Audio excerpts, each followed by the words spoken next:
Let's get an early look at some sleepers right now. Welcome to another week of fantasy football today. We got a busy week for you. Sleepers, breakouts, busts, plus some dynasty talk. FFT in 5 is coming at you with Chris Towers. He's back. I'm Adam Azer. Jamey Eisenberg's here. Heath Cummings is here.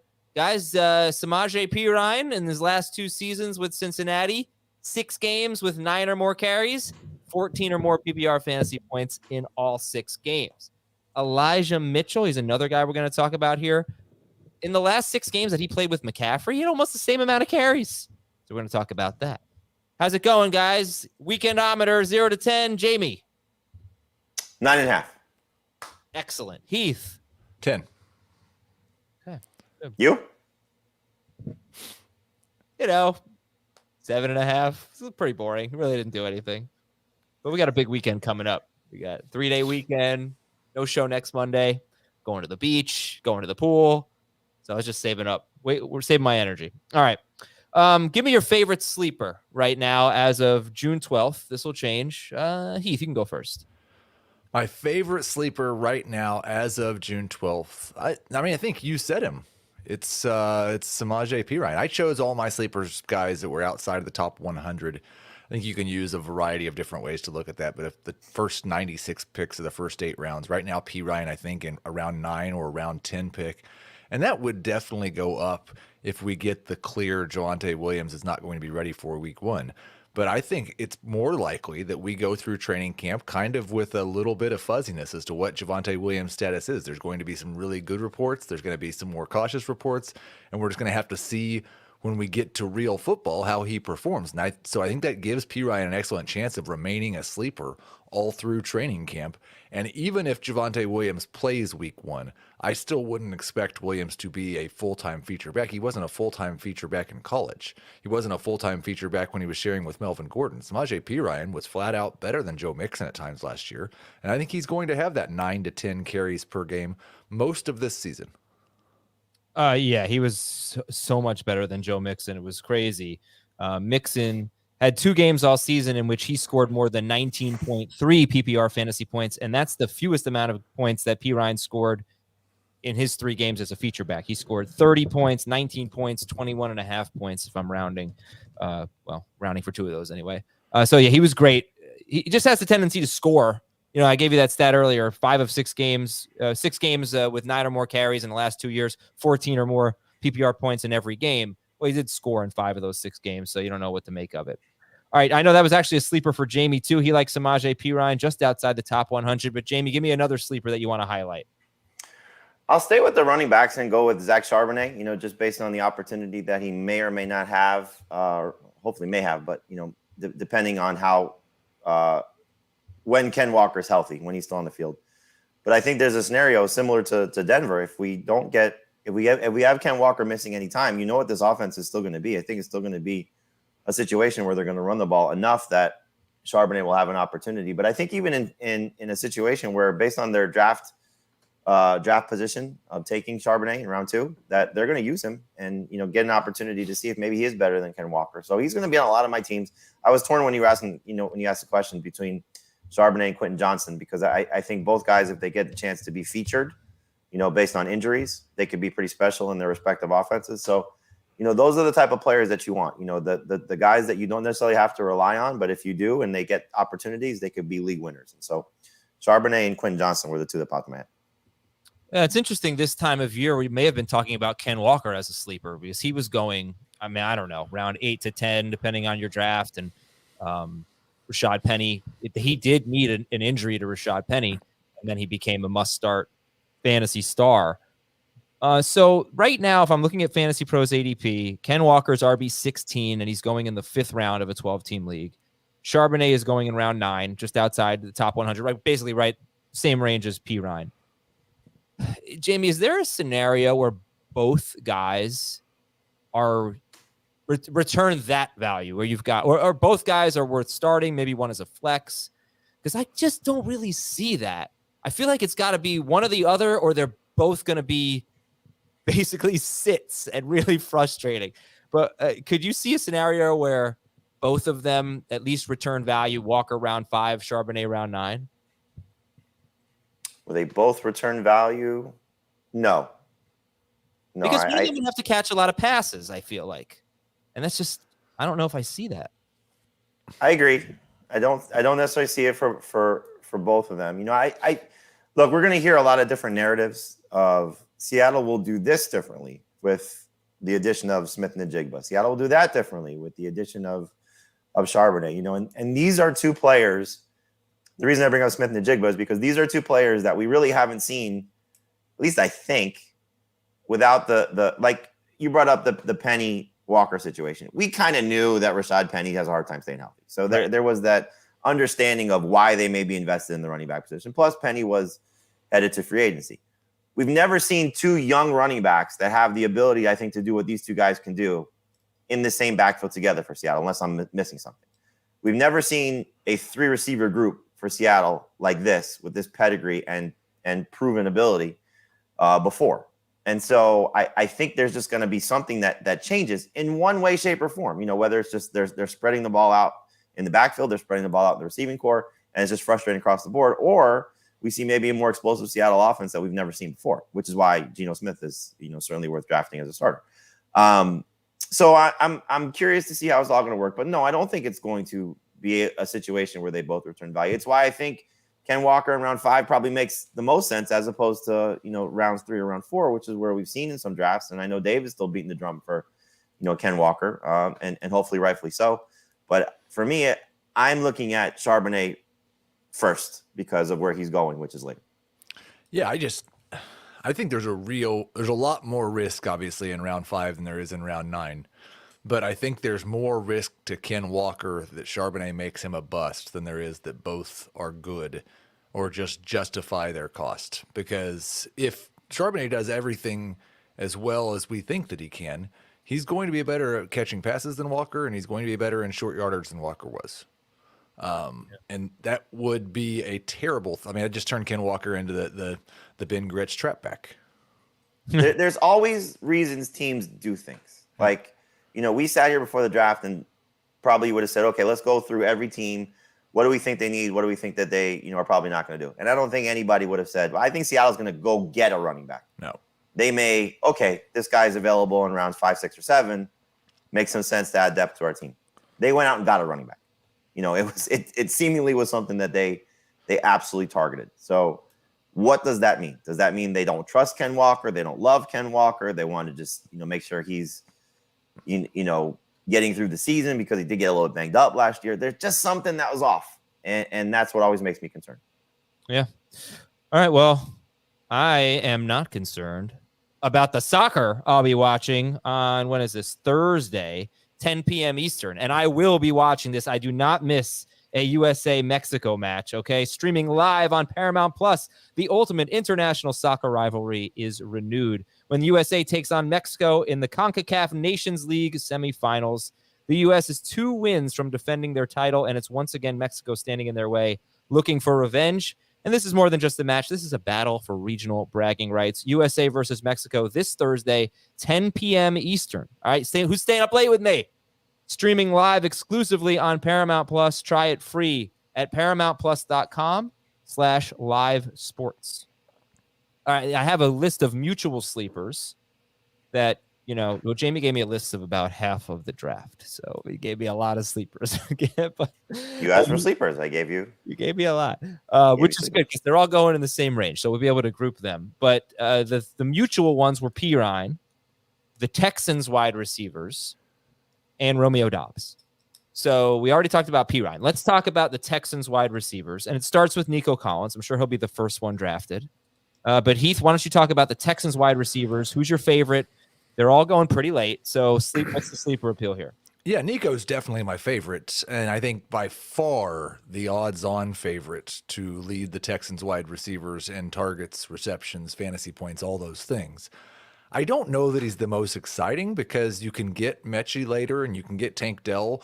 Like in redraft, you probably take him at pick 200 and nobody's taking him. And I do think it's possible that both Mechie and Tank Dell, if everything goes right, have more upside than Nico Collins does. And so that's why I think it's interesting. Like, I think you could see Nico Collins much more likely to be a number 3 wide receiver this year than either of those guys. but I'd be really surprised if Nico Collins is a top 20 wide receiver ever at any point in his career. I'm just not sure he's that special. But I do think that CJ Stroud is a good quarterback. I do think this offensive system is going to be creative at getting guys open, and the offense is going to be much better than it was last year.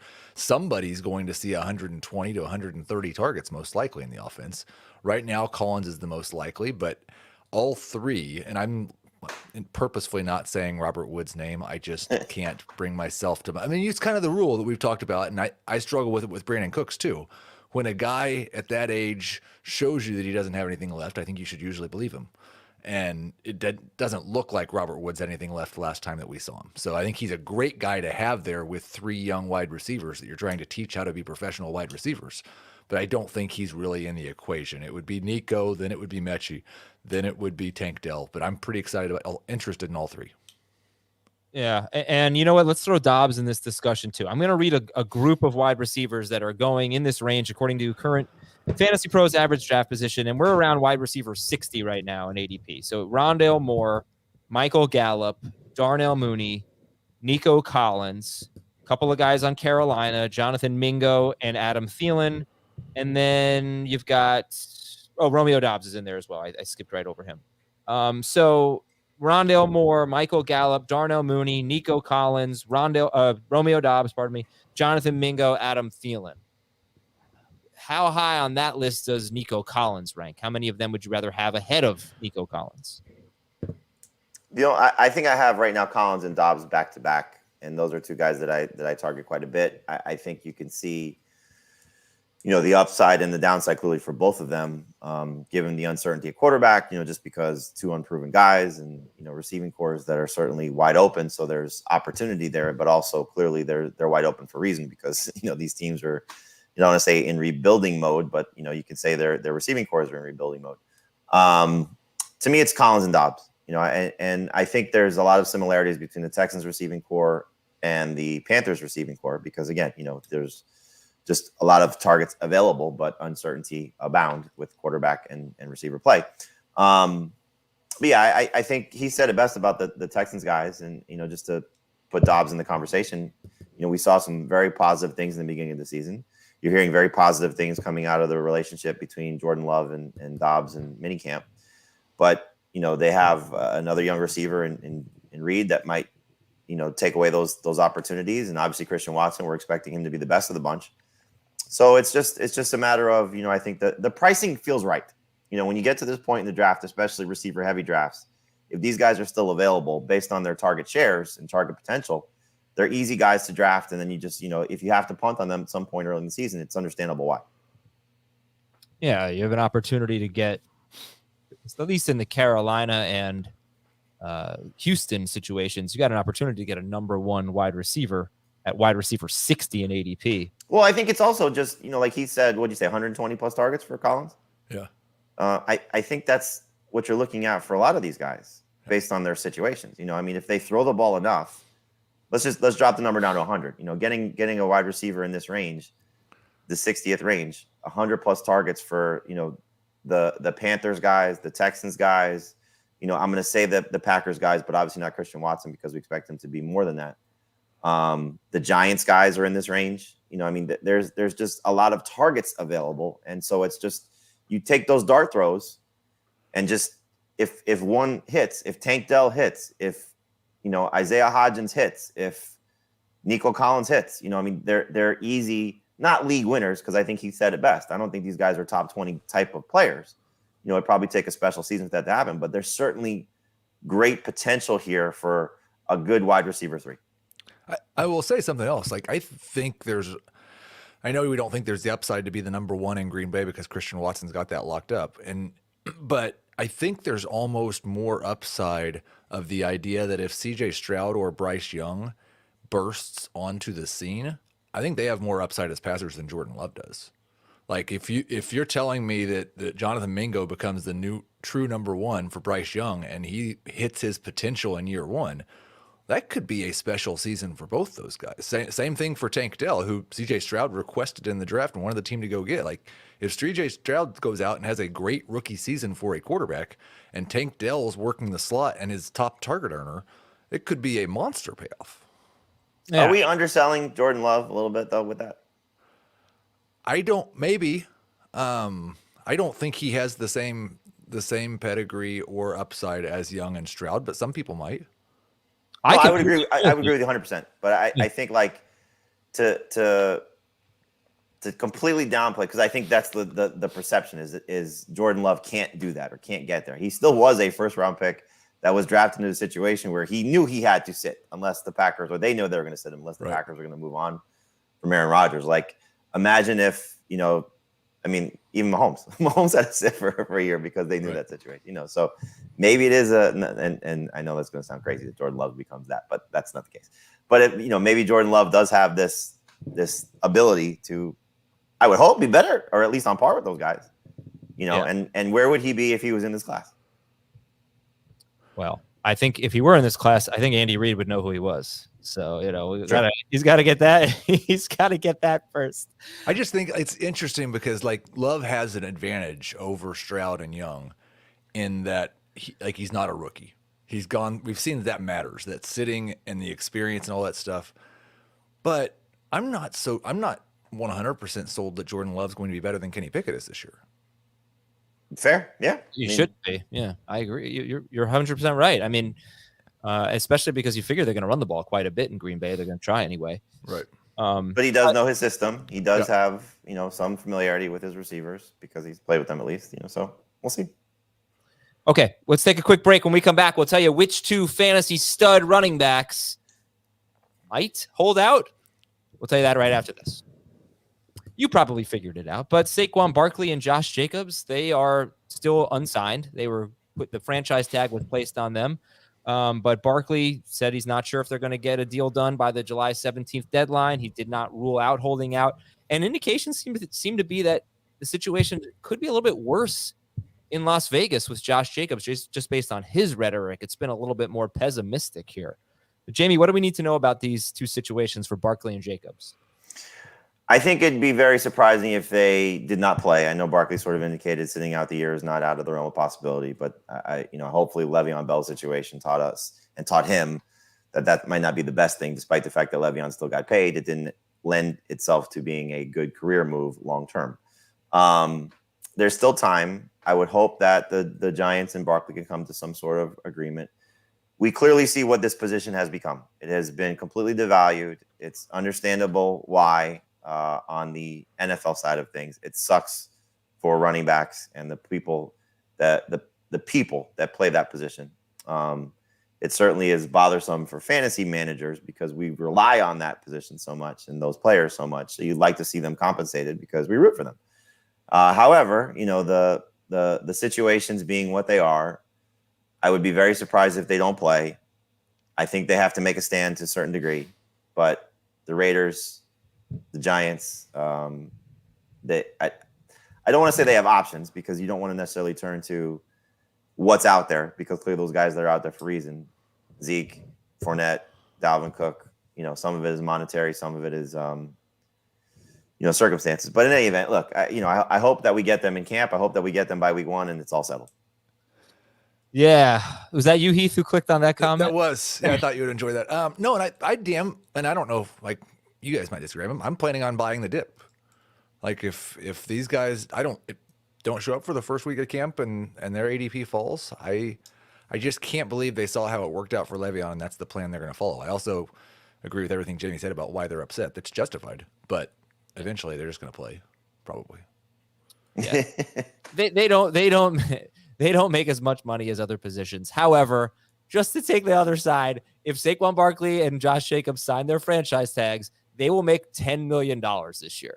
Most people listening to this will never make $10. That's absurd. You can't. Don't ever do that. I'm just saying, they're fine. Don't ever do that again. No, it's they're fine. They're fine. They're fine. They could retire. Everybody else and be watching this that would be so happy to have that is not talented and cannot do that thing. They deserve it. I'm not saying they don't. I'm just not crying for them because they're going to be paid. Well, no one is crying for them, but first off, they still have to sign that deal and play on that deal to get that money.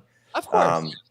So I'm not criticizing them. I'm just saying, like, $10 million is a lot of money. They've already made plenty of money.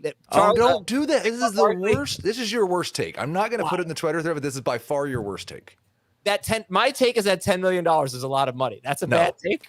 No. If you all right, let's try and put this in perspective here. If you were hosting a podcast with a bunch of Forbes billionaires, and they were getting paid that way because they were on the show, but because you as the host, because anybody can host a podcast, because you as the host are not getting paid to the same level, would you be happy about that? Wait, well, I'm sorry. What was your question? You're hosting a show of let's say everybody else on the show is a millionaire. I was trying to use a different scenario because I don't want people to think that we make that much money. I think you could even just go a little bit different. Like, let's say one other guy on the show is extremely mediocre at his job, but they just gave him $25 million. Just mid as can be. They gave him more than that. And they gave him $30 million. And then people are telling you, who are clearly better at what you do and more important to the show, people are telling you, you should just be happy with $10 million. It's a lot of money. I'm not saying that they don't have a right to be upset. I'm just saying they're going to make $10 million this year. That's not bad. That's not bad. Okay. It's both sides. I'm playing both sides. All right. Anyway, more news. DeAndre Hopkins is going to visit Tennessee and New England this week. If you had to choose between, he's already in Tennessee. Oh, that's today. Okay. No, he posted a video on Instagram of him in looked like a limo driving through Tennessee. Okay. Which team would you prefer, Titans or Patriots? Go real quick. Go. For him? Yeah. So we get to decide how much money he's going to make? If I were him, I'd go to Tennessee if that's the choice. He's made a lot more than $10 million. I don't even know why he still expects to be paid. He should just be the Cardinals are already paying him $20 million for this year when they cut him. He should just be offering to play for free. Chiefs. Aaron Rodgers said that Sauce Gardner and Garrett Wilson could at some point be the best cornerback and wide receiver in the NFL. He's right. Yeah. Zach Jackson of The Athletic says that Cleveland wide receiver Elijah Moore has lined up all over the formation, so not just in the slot. He was the most targeted player throughout the open practices, and he's an easy pick as an early breakout candidate. Well, to be fair, I don't think Amari Cooper spent a lot of time on the practice field because he's coming back from an injury, so factor that in. And I don't know if David Njoku was there either. So both those guys are going to be, I think, pretty big factors. Right, and DeAndre Hopkins isn't there yet either, so... he's going everywhere. It's got to be the best offseason of any player. Vikings offensive coordinator Wes Phillips said that running back Ty Chandler has to be ready for an expanded role. So would he be your second favorite, Ty Chandler, behind Madison? I would guess he's going to eventually settle in as the number 2 guy going into the season. But I still think we're going to see a backfill by committee overall. But certainly if there is a Alexander Madison missing time situation, then I think we'll see Chandler, Nwagnu, and McBride all getting a chance to split that role. Okay, a couple more notes here. Tim Twentyman of DetroitLions.com, he said that rookie tight end Sam Laporta has gotten a lot of targets and a lot of red zone targets. And we already talked about Zach Charbonnet, but Greg Bell of the News Tribune said that don't be surprised by Zach Charbonnet's playing time and opportunities. Okay. What if they just don't play any tight ends? They just play 2 running backs and 3 wide receivers all the time? Be set. No idea what they're going to do, but we're going to talk about Geno Smith shortly. So Schaefer, we got a promo to run. Ready? All right. Everybody sit back and watch. We'll be right back. And how about this? Get ready for non-stop action that will have you saying, "You gotta be kidding!" Oh my, Canada! What a play and what a finish! That's some pretty good football, eh? He's gone all the way to the house. It's the Canadian Football League, Friday on CBS Sports Network. All right, sleepers. Heath, the rest of your sleepers are Antonio Gibson, the Bears running backs. Jamey had Rashawn Johnson on his list, and David Njoku. Antonio Gibson, go ahead and make the case for Gibson. All of these guys, by the way, outside the top 100, some of them well outside. Antonio Gibson, go. Yeah, I don't think Antonio Gibson should be anywhere close to the top 100. I think he should probably be in round 8, maybe even in round 7. I mean, it should be should be outside the top 100 at all. I said that backwards, but there's been a lot of talk in Washington about the offense that Eric Bieniemy is going to run. I think there was a really clever headline there, increasing their screen time, and it was not about iPhones. A lot of plans for screens in this offense, and I don't believe that Brian Robinson's going to be on the receiving end of most of those screens. I do think it will be Antonio Gibson. Ron Rivera seems to like Gibson a lot more now that Scott Turner is gone. I'm not sure that Brian Robinson's going to fully dominate the early down work either. I actually like Gibson as my favorite Washington running back, and I think he has a decent chance to be a low-end number 2. Ooh, you think Gibson should be a round 8 pick, huh? Or earlier. Ooh, wow, that's hot. That's hot. Jamey, what do you think? No, I don't disagree with that, especially in PPR. I think you could see a situation where if Ron Rivera lets Eric Bieniemy run the offense that he wants to run, and this is not an Andy Reid, Eric Bieniemy situation. This is just more of a Ron Rivera saying, I'm a defensive guy. We have to, ground and pound our way to a 12-11 victory. I think Gibson makes a lot of sense. And it's just a matter of, does this now, no expectations, because we put a lot of expectations on Antonio Gibson as fantasy analysts and fantasy managers and fantasy players. Does the lack of expectations and buying the dip on Gibson make a lot of sense? I don't want to overvalue him. I still think Robinson will be the first and second down guy. And I think Robinson might surprise us a little bit in the passing game if they use him in that capacity. But Gibson is going to be one of the better number 4 running backs that you will take, because not only will he factor in tandem with Robinson, if Robinson gets hurt, then I think we could see him really take off. Would you take Antonio Gibson over James Conner? No. James Conner should be going in like round 4 though. So yeah. If I were doing a sleepers list, Conner would be the first guy on my sleepers list. But he's not going in round 4. He's going in round like 6 or 6. Oh, he's going 85th. So that's why I put him in there with Gibson. Would you take? I mean, let's also keep in mind that most of the fantasy pros ADP we're looking at is best ball. Well, it's just the wide receivers get pushed up pretty high and the running backs fall. But would you take Gibson or James Cook? Cook. I have them back to back, but I have Cook 1 spot higher. Okay. Another guy you want to talk about is the Bears running. You guys can both talk about this here. The Bears running backs. Are they all going late enough where value doesn't really matter? You just take the one you like best, because they're all, like I said. Let's see, when's Khalil Herbert going? Well, I think there's kind of, it depends on how deep your draft is. Like in a draft where it's 15 rounds and you're picking a defense and a kicker, then yeah, they're probably all going close enough to where it's just whichever one you like better. If it's a 20-round best ball draft, I think there's a significant difference between where they're going, but they're all undervalued. I've got Khalil Herbert in round 8. I've got Deontay Foreman in round 10. And I think it's actually Herbert that's going in round 10 and Foreman that's going like in round 15 or round 16. My expectation, and we'll see how Roschon Johnson mixes in, is that it's kind of going to be a competition between Herbert and Foreman. I think Herbert's getting the first crack at it, but one of those guys will have that 15 carry per game role, and one of them will be a back out to that role. And then Roschon Johnson's eventually going to take the pass catching role that Travis Homer will probably do early in the year. Sometimes we look at a backfield and we go, you know what? I'm just avoiding it. Does anybody feel that way about the Bears? Not at this cost. Not at this cost, no. Okay. And Herbert is, for Heath, the highest ranked. Jamey, Herbert, the highest ranked for you? Yeah, Herbert's the highest ranked. I think we're all hoping, based on what we saw from Herbert in the 2 games that Dave Montgomery missed last year and the times that they've used him a little bit more extensively, that he's the one that takes off. For me, the second one is Roschon Johnson, mostly because I think this is the type of player that got buried in college behind a very talented running back, and I think we'll show some things in the NFL that we did not expect. And so I'm more excited about him than I am Foreman.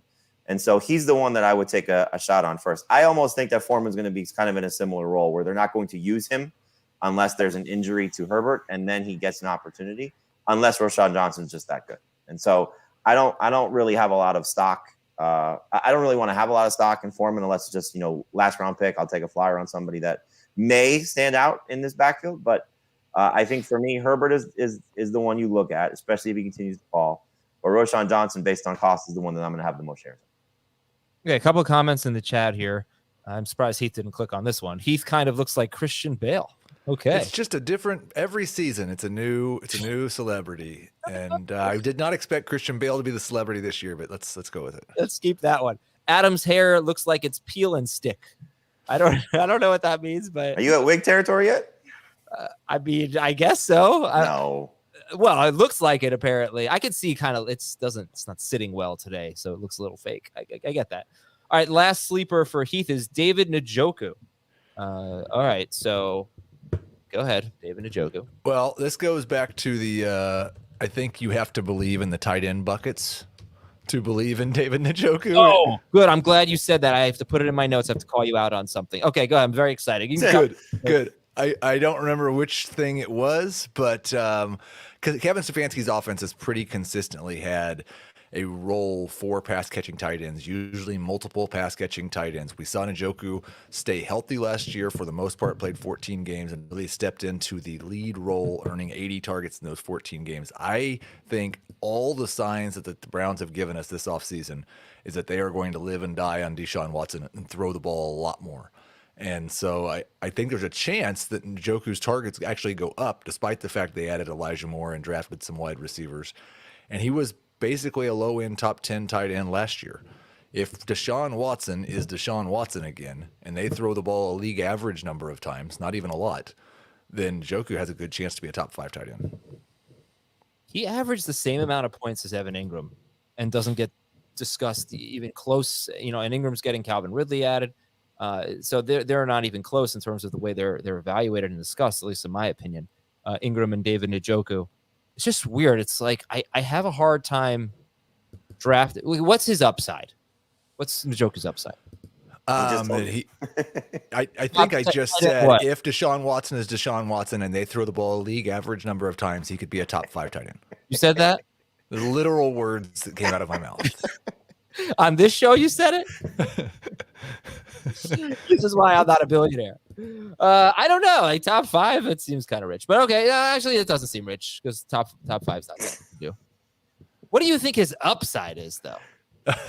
So anyway, let me call you out on something now that I'm completely embarrassed. You said on the previous show you were Adam's bold predictions. You didn't buy that Jahmyr Gibbs could be a top 5 running back. And you said, oh, what are they going to do? Laporta and Jameson Williams and like all these targets. What are they going to do? Running back buckets. Someone said it on YouTube. This goes completely, that argument you made goes completely against everything you ever say to me, which is position buckets. That's my response to that complaint about my Jahmyr Gibbs. I think you were projecting a lot more catches for Jahmyr Gibbs than DeAndre Swift had. I was projecting about 70 to 80, and Swift was kind of on pace to be like close to 60. So not a lot more. So you were expecting the bucket to grow, and I was saying it'd be difficult for it to grow when they've added more weapons at other places. Yeah, whatever. All right, Jimmy Buckets losing tonight. Nuggets in 5. That was another bold prediction I made. Okay, when it was 1-1. Don't you forget it, people.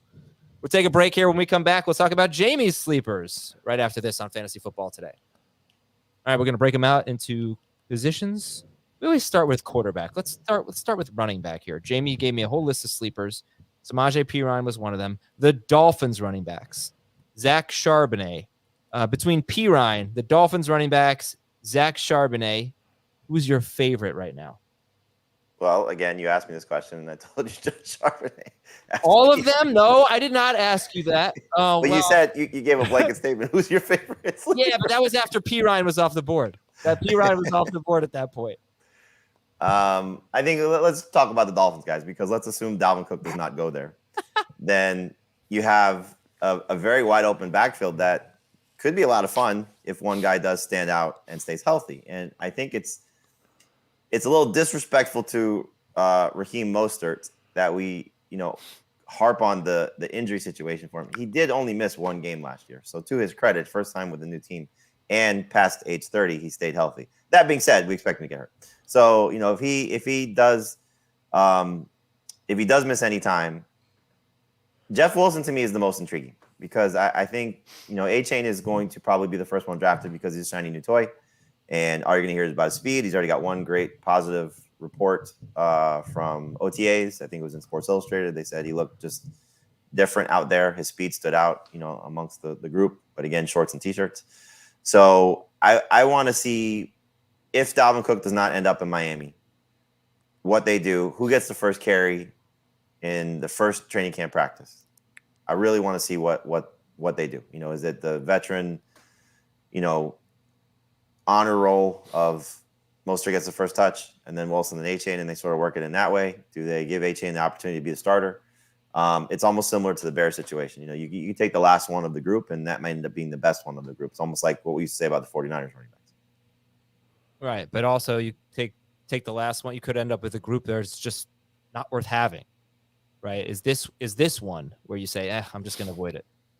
I guess not. I don't know about you, Jamey, but I really struggle with this group of like P. Ryan, A-Chain, Mostert, Wilson, and Charbonnet. I don't know who my favorite is. That's not fair. First of all, I didn't include the Dolphins in that original question, and P. Ryan was off the board. So what you're taking? Who are you taking first, Charbonnet or P. Ryan? P. Ryan. Okay, so P. Ryan would be your favorite. So that question was not answered earlier. All right, let's talk about Rashad Penny and Damian Harris. Who do you prefer? They're going back to back right now, 111, 112. Rashad Penny, Damian Harris. I prefer Harris, mostly because I still want to believe in DeAndre Swift. And I know what happens to Rashad Penny, unfortunately, has been a problem in his career. But I think if Penny ends up being at least in a 50-50 timeshare with DeAndre Swift in the beginning part of the season, he may pull away from Swift if he stays healthy and can have the type of season we've been waiting for him to have, because that offensive system is so good. And we saw what Miles Sanders did last year. You don't have to catch a lot of passes to still be a number 2 running back in this team. You don't have to even be the featured goal line option because of what the quarterback does to still be good running back on this team. Now, again, you're probably not going to be a top 5 guy. Adam, you heard that. A top 5 guy. But you can still be, especially at this value, a top 20 guy. And so Swift has had his own injury concerns. So Penny definitely has the higher ceiling, because I think, unless the Buffalo offense changes, which I don't think is going to change, even if Josh Allen does run less, that Damian Harris is going to morph into this stud running back. He just, I think, is got a chance to be the best Buffalo running back. I would still take James Cook first, but I think Harris could be that guy based on what I think Sean McDermott wants. He wants a physical running back that can move, and that's certainly more so Damian Harris than it is James Cook. Yeah, I think I like Penny better just because I think it's more likely that Penny could give me a month of difference making. I think Harris, if I had to bet on who's going to score more total fantasy points this year, it would be Harris. I think Harris is going to have a role and maybe even score 10 touchdowns if they take him away from Josh Allen. But I also think that Harris is going to be kind of a nightmare to decide when to start as long as James Cook is healthy. For DeAndre Swift to be worth starting, he's going to have more of a running game role. He's going to have more of a role than Gainwell and Boston Scott did last year. When you look at the Eagles, 259 carries for Miles Sanders, and Gainwell had 53 and Scott had 54. Hurts had 165. But Penny, you don't see him dominating carries the way Sanders did, do you? Be more of a split? Well, I mean, how do you know which one of them is going to get hurt first? Okay, let's say they're both healthy. That seems unreasonable. Week 1, they're both healthy. I mean, because Swift is going to eat into Penny's carries more so than Gainwell and Scott did Sanders, I would think. I don't think you see Gainwell and Scott having a big role if both those guys are healthy, given what their abilities are. No, that's not. I'm sorry, that wasn't my question. My question is Gainwell and Scott didn't really do anything. Didn't really eat into Miles Sanders' running. You're saying the backup's eating into the starter. I don't think this is a clear cut. I don't think this is a clear cut featured guy on this team if they're both healthy. Right. In other words, Rashad Penny, if he plays 17 games, will not have 259 carries like Sanders did. If DeAndre Swift is healthy, yes. If DeAndre Swift is healthy. But I think you're going to get probably 120, 100 to 150 carries between those two guys each. I was trying to do the math on what the other guys had, and that was 6.5 carries a game, it looks like, and 15 carries for Sanders. I bet there are 2 more running back carries and 2 fewer Jalen Hurts carries this year. So maybe it's 13 and 10. Could be more Jalen Hurts passes, though.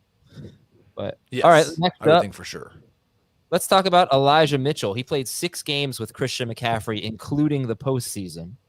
And in those 6 games, he had, how do I not have this? He had 45 carries, and McCaffrey had maybe around 60.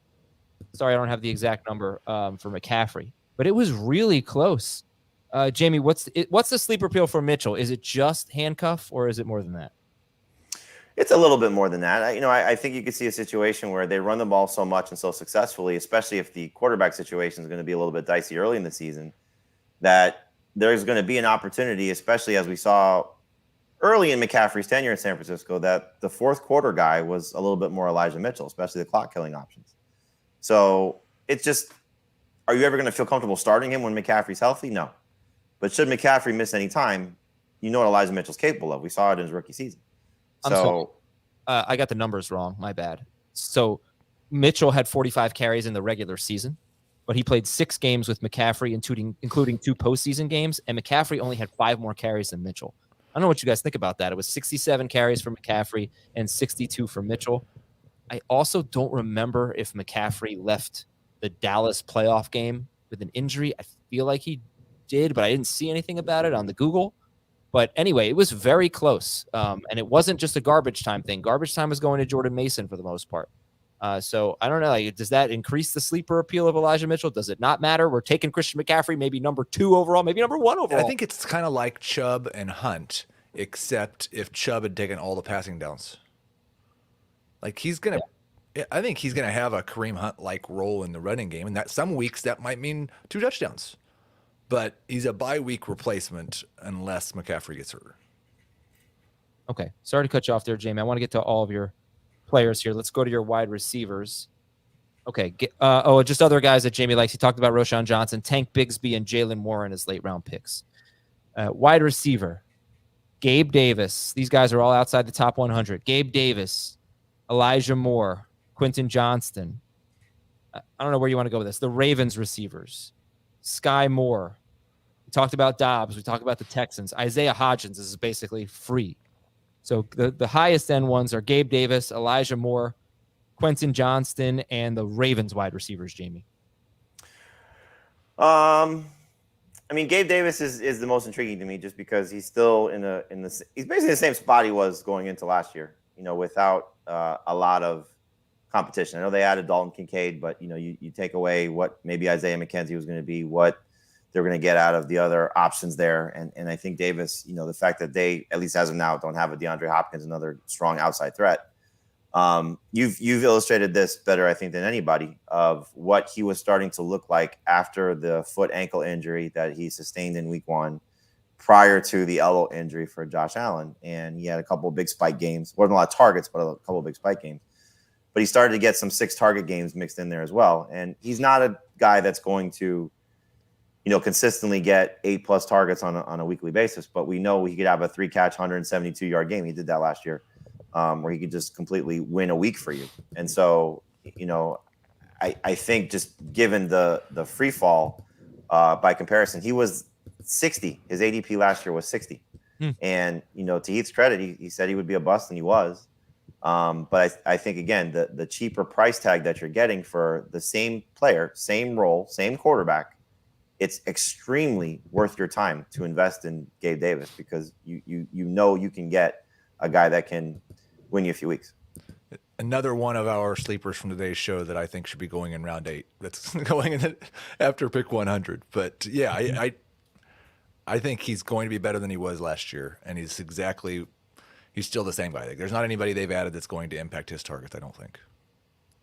And the Ravens wide receivers, they're all pretty much going, in the same range as Bateman, the first one. That's a little surprising to me. Bateman, Beckham, Zay Flowers is how it's being drafted right now. Was it Matt Harmon who said he really liked Rashad Bateman? I might be mixing up my Beyond the Box Score guess, but one of our guests really likes Bateman as a, post-type sleeper, whatever you want to call it. Anyway, Jamey, who's the one you draft first? At this point, I would draft Flowers first, but I could see it being Bateman. It's going to be, again, similar to what happens. It's going to be depending on what happens in camp. We're still wanting to see, I think everybody, whether you like him or not, what Beckham looks like coming off a year of missed football, especially with a new team, new quarterback. Flowers is, the one I think that has, I would hope at this point, the most upside just based on what that term means. But Bateman is, a guy that has the most rapport with Lamar Jackson. He's a guy that we were looking at last year as somebody who's going to step into the Marquise Brown role or targets and step up. And he just couldn't stay healthy. He had the foot injury. So the fact that he's healthy now, Lamar Jackson should be given the opportunity based on all the reports and the new coordinator, the chance to throw the ball more. And I think all these guys will benefit. It's, again, very similar to the Packers, Texans, Panthers. There's just not a definite guy that is going to just dominate targets. And again, factoring Christian Watson, but there's an opportunity here to get a guy, if not three, that could compete for 120 plus targets. And why not take a chance on that given the cost? Yeah, I think if Bateman is healthy, he's really being overlooked because he's basically played one season's worth of games. He played 18 games. One of those games he did not record a stat, played 17% of the snaps. So basically 17 games. 61 catches, 800 yards. If you get 800 yards in your rookie year, Adam, yes, that's just that's over 2 seasons, but it's over 17 games. I thought it was 900 yards. But like his thing is he's not been able to stay healthy. I think if he's able to stay healthy, he's a first round always pick. Crazy, but always fact. That's just an Azer stat. that's right. He could still be every good as the Ravens thought he could be when they drafted him. It is 900 yards in your rookie season. Close. Not that close. Give me 30 seconds on Isaiah. Give me 30 seconds on Isaiah Hodgins, Jamey. Give me 30 minutes on Isaiah Hodgins. Actually. He's going to be an outside receiver for the Giants, and they don't really have a lot of those. And so, between him and Darius Slayton, I think you saw last year that Daniel Jones and Hodgins had a good rapport after he came over to the Giants from Buffalo. And so, again, he's like, pick 221 or something like that? He's in the 200s on ADP right now. Based on the way he finished and what his situation is, I like him better than Slayton, and I think he may end up being the best Giants wide receiver if Wan'Dale Robinson's not healthy. It does not appear that he has a single drop in his career, and he does not have a ton of catches. He only has 30 I was going to say. But that is sort of his reputation. He just catches everything. He's a reliable player, and that is on Isaiah Hodgins. It's guy's been in the league. 37 catches for 3 seasons. He's been in the league for 3 seasons, and he does not have a drop in his career over 37 catches. 2 seasons where he's actually played. Played is tough. He was in one game, and yes, he basically did not play his first 2 years after being drafted. I think no drops is impressive. I don't know about you. It really is. Yeah. But does he have top 5 upside? I didn't ask. I wouldn't know. And even if I did ask, I still wouldn't know. All right, quarterbacks. We've got 3 of them. I'll separate this into 3 groups. 3 of them going between pick 101 and 110. Goff, Geno Smith, Russell Wilson. Jared Goff, Geno Smith, Russell Wilson. Who's your fave? Geno Smith is my favorite. For now, Goff is second and Russell Wilson is third. But I think for Geno, it's just he was really good last year, and now he got another new weapon, and hopefully he just builds off of it. Everything out of Seattle has been very positive. The fact that they didn't draft a quarterback, I think, is even more positive given the draft capital that they had. So they believe in him. They added weapons to his receiving core, and I think he could once again be a top 12 fantasy quarterback. Why Russell Wilson third? I mean, this is the guy who's been on a Hall of Fame trajectory. Now he has a good coach. What do you think? I think that he looked very bad last year, and even when he got better without Nathaniel Hackett, it wasn't exactly like, oh, I feel so much better about Russell Wilson now, so he's got a lot to prove. But these all 3 of these guys, based on, what 2 of them have showed and then what Russell Wilson still has, I think, the potential to do. When you draft an Anthony Richardson, these are easy guys to pair him with. When you miss on quarterbacks, you take 2 of these guys. And so, you can still have a very good season, especially if you decide to wait super flex or 2 QB leagues and say, okay, I'm gonna punt on the position with the first, probably 3 rounds. These are guys you can hopefully get starting in maybe late round 3, but round 4, and still feel pretty good about your team. Just a quick little fact for you here. Geno Smith, he was the number 5 quarterback in fantasy, and everything I give you is going to be basically the same for 4-point and 6-point per passing touchdown league. So I'll just keep it simple.